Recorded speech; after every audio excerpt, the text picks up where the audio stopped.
Yung Golteb ni Harry Roque, oh, madumi daw po mga kababayan. Oh, eto yon mga bossing. Kasi si Harry Roque, mga kababayan, tingin ko ito talaga ang may gustong ma-impeach si Inday Sara Duterte, si Harry Roque, no?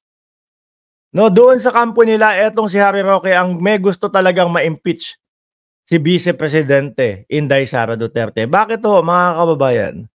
Siya yung laging nagkakalat ng tsismis na may impeachment na mangyayari, no? Bukod po sa taong bayan na sumisigaw, mga bossing, doon naman sa Congress, wala naman ako masyadong narinig na may ganung ganap, mga kababayan. Pero 100% po ang tao nagsusumigaw ng impeach Sara Duterte, mga kababayan. Pero doon sa Congress, wala akong masyadong naririnig. O, ito nga, sabi dito ni Harry Roque, try nga nating mapa-topless si Ronel Yang. Dapat nag-stay na lang si Roque doon mga bossing. Sa pagpapa-topless, doon sa pagsuswimming-swimming kasama si De La Serna, kaysa nag-focus siya dito sa sa politika. Pagka yung toplessan at si De La Serna ang usapan, mga bossing, medyo tawag doon? Blooming Maganda ang ngiti ni Roque. Pero kapag usaping politika na po, mga kababayan, lalong-lalo na sabit sa pogo, no, nasasabit sa pogo, mga kababayan, stress siya dito O eto, no? Yung pilit na pinapakalat ni Harry Roque, sabi niya, my crystal ball tells me, Madam Auring pala ito, si Roque. Mukhang mahuhula no? My crystal ball tells me that they have decided to move against VP Sara and may soon impeach her. Ayan. Pinatutungkulan po, mga kababayan, yung Congress. They are in for the wrath of the people. Good luck.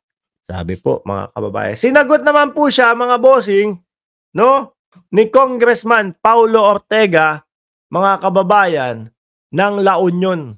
Kaibigan ko po yung yung pinaka nakakabatang Pakoy Ortega, mga bossing, no? Diyan sa La Union. Ewan ko lang kung naalala pa ako, pero magkasama kami niyan dati. Matagal din kami nagsama, siguro mga ilang taon. Anyway, ang sagot sa kanya, mga kababayan, ni Congressman Paulo Ortega, ito daw po. Ako kasi, dalawa yung crystal balls ko. Siyempre, kung ang sinabi ni Harrieta, kasi nabasa ko yung comment ni ni Marlene Valencia. Si Harrieta lang gumagawa ng chismis, dapat itawag sa kanya Harites. Kung yung komento niya po, mga kababayan, galing sa crystal ball, siyempre, ano yung hulaan? Siyempre, ang magiging tugon naman nitong butihing congressman, mga kababayan, medyo, kumbaga, tutugma doon sa sinabi ni Harry Roque. Ako kasi dalawa yung crystal balls ko.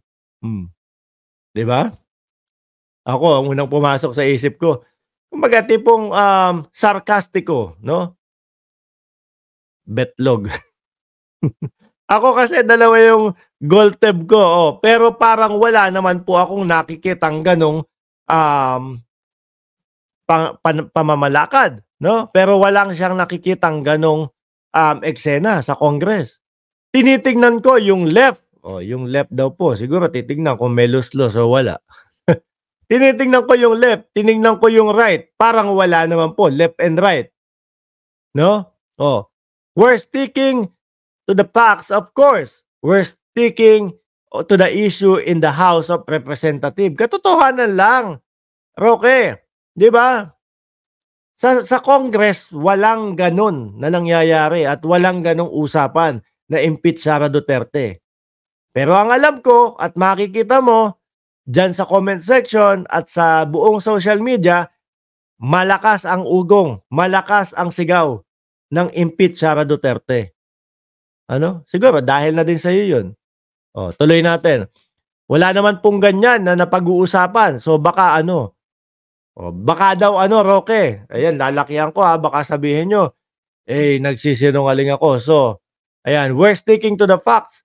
Of course, we're sticking to the issue in the House of Representatives. At wala naman pong ganyan na napag-uusapan.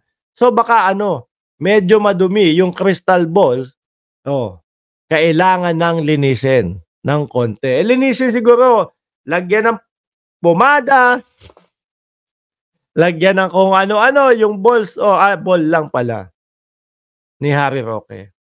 Palyado na ho mga kababayan pero isa ho ang nakikita ko dyan mga bossing. No? Yang pag-iingay ni Roque na yan, no? Na nagmimistula, nagmumukhang siya talaga ang gustong magpatalsik sa vice-presidente, mga kababayan. Ano po? Kumbaga nagpapaawa yan sa taong bayan. Tingnan mo. Ganyan ang galawan ni Roque. Tingnan mo. Ano daw? Ang gobyerno ng Pilipinas sa pangunguna ni Bongbong Marcos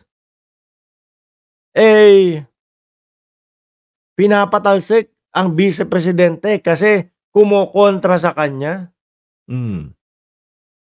Di ba, mga kababayan? Ilabas ang victim card. Di ba, mga kababayan? Ilabas ang victim card. Pagmukain natin na kawawa si Inday Sara Duterte. Pagmukain natin na iniipit si Inday Sara Duterte ng Administrasyong Marcos. Samantala ho, mga kababayan, ang taong bayan ang sumisigaw po, no? Impeach Sara Duterte. Kaya itong sinasabi ni Harry Roque, isinisisi ho sa Congress, nako, para pagmukain na lang ho na pinagtutulungan sa Kongreso ang BP.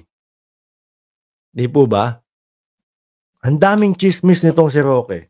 Pati ho sa SMNI, pati ho kung saan-saan, lahat chismis. Kung maaalala nyo yung lagi natin sinasabi, mga bossing, ano sinabi niya?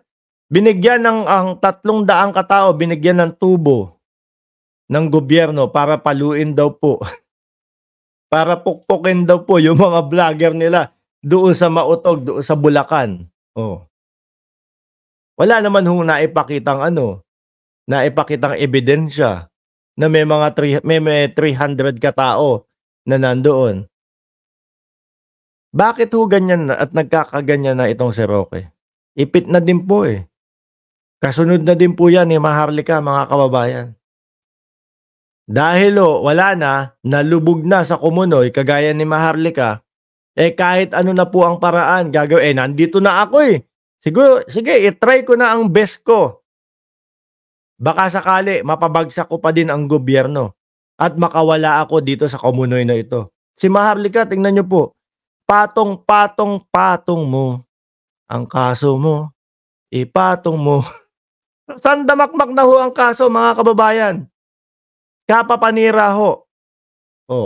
Siguro iniisip niya, nako, sisiraan ko si ganito.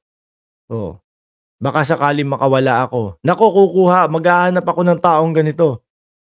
Baka sakaling matanggal si PBBM at yung mga kaso ko mawala. Hindi po. Kasi mga pribadong tao po, yung mga nagkakaso sa kanila. Yung mga siniraan po nila. Ganyan din po si Roque.